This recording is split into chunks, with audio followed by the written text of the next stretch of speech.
The Big 12 race is heating up and it's time to get a lay of the land. How's the team feeling going into that final stretch? And what do we need to do to secure the win this Saturday? Eric Nahlin, owner of Inside Texas, is on to give us the latest on the team at this crucial juncture. Inside Texas is the #1 spot to stay in the know on your favorite team. Subscribe to InsideTexas.com today. Link in the description. With 5 teams tied for first place and a massive game coming this weekend, what does Texas need to do to keep the good times rolling?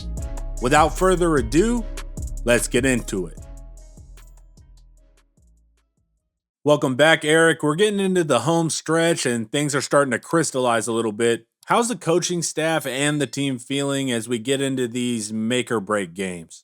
Well, they feel like they haven't played their best football yet, and I think outside of Alabama, we would all agree with that. Every game has had their quirks. They've stalled at times. The defense have had some hiccups. They know they haven't played their best game yet, and that the focus is on trying to do that, play all 4 quarters. They've got to play probably a little bit better than they would have if Quinn was starting. They've got to pick up Maalik, who's in only his second start. You can do that with special teams. I saw a big special teams play the other day. You could do that with defense. There's elements of this game that set up pretty well for the defense, I believe, even though K-State's on a tear. But they have to play a complete game, protect the ball. It's going to be a tough test. I think this is, outside of Alabama, the toughest test of the season. Now, obviously, everybody would point to Oklahoma. Oklahoma played out of their mind, I think. Who knows what toll that took on Oklahoma if you've watched them the last 2 weeks. They might have sold out a lot to get that one dub over Texas. But this game is very tough. Certainly, Texas is the most difficult home game of the season with a K-State team that's playing a whole lot better than they did to start the year.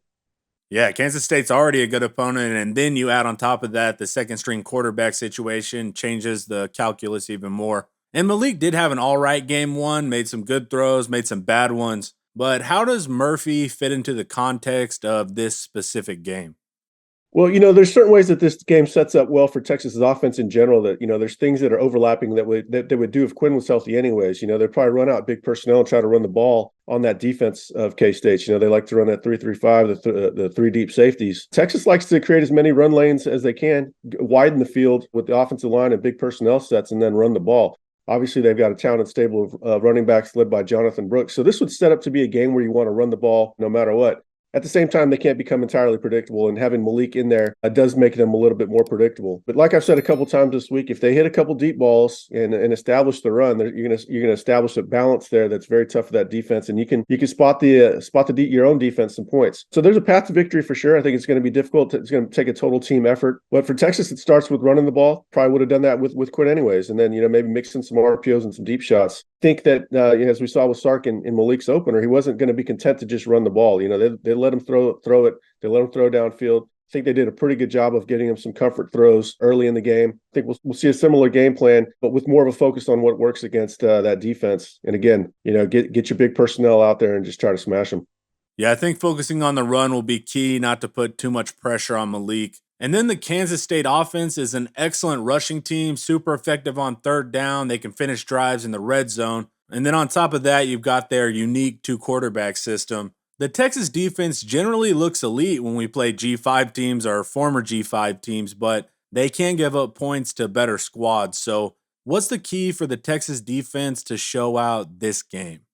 Yeah, the Texas defense has its hands full, but I think if you listen to Chris Kleiman's press conference on Tuesday, they realize they have their hands full as well. Just as where Texas has to run the ball to protect Maalik, Kansas State has to run the ball to even get their offense off the ground. That's the foundation for their entire offense. Once they get the run game going, they become devastating with RPOs and play actions. They've got just enough weapons to take advantage of that. Not as many weapons as last year on the perimeter, but they've got some good ones. But it starts with the run game. They run inside, they run outside, they run with 2 running backs, they run with 2 quarterbacks. So they're going to try to pound the rock as much as Texas is going to. I think Texas defensive personnel, if they play within themselves, assignment sound, they match up pretty well, even against that really good K-State offensive line. Texas offensive line Texas defensive line is one of the strengths of the team as well. So Kleiman focused on talking about strength on strength. And that O-line versus D-line is really the matchup of the game for me. Texas has to play the run with, obviously they got to play fast and physical, but they've got to play at assignment sound. If they do that, and Texas can get established its own run game, you're going to like Texas in this one. Do you think we utilize more linebackers on the field at once, like Blackwell, Hill, and Ford, when they do go into their 12 personnel heavy looks? Yeah, when K-State runs bigger personnel, Texas is going to feel comfortable even, losing Ethan Burke. A lot of times they would take Ethan Burke out anyway in that situation and move Anthony Hill to the edge. We saw that this past week. And Maurice Blackwell is playing well at off-ball linebacker. Anthony Hill, to his credit, is playing better week to week. You can tell those guys are developing. I think linebackers ahead of where many of us might have expected at the beginning of the season.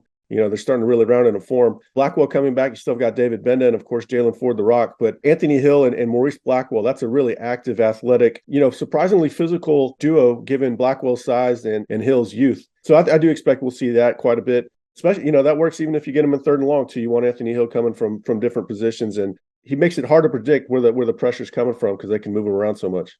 Yeah, I'm definitely interested to see the young guys try to solve the Kansas State running game. And then now, big picture, looking at the Big 12 race, we've got 5 one-loss teams at the top, and that'll sort itself out more this week when Texas plays Kansas State and OU plays Oklahoma State. But where are we at in the positioning to make the championship?